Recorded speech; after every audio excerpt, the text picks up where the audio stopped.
నిన్ను ఎవరైనా నిందిస్తా నువ్వు చెప్పాలా? నువ్వు ఎన్ని నిందలనే వేసుకో. దేవుడు సిద్ధపరిచి పెట్టాడు, ఎప్పుడు పంపుతప్పుడు నా పెళ్ళి అవుతుందని చెప్పాలి. ఎప్పుడు పంపుతప్పుడు నా కూతురు పెళ్ళి అవుతుంది, నా కుమారుడు పెళ్ళి అవుతుంది. మీరేం బాధపడకండి అని చెప్పండి. నీకేంటి బాధ? ఉద్యోగం రాలేదని బాధపడుతూ ఉంటారు పక్కన వాళ్ళందరూ. ఏమైంది? నీ కొడుకు ఉద్యోగం వచ్చిందా?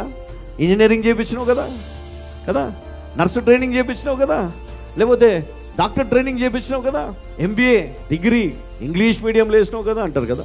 కానీ నేను చెప్తున్నా, ఎవరైతే ఈరోజు నీ ఆశీర్వాదం ఆలస్యం అవుతుందని బాధపడుతుంది, నేను చెప్తున్నాను, మీరు ఎక్కడైతే నిలుచుని ఉన్నారు, ఎక్కడైతే మీరు ఆగిపోయినారో ఒక్కసారి వెనుకకి తిరిగి దేవుడు నీ పట్ల చేసినటువంటి కార్యాలను గుర్తు చేసుకోండి.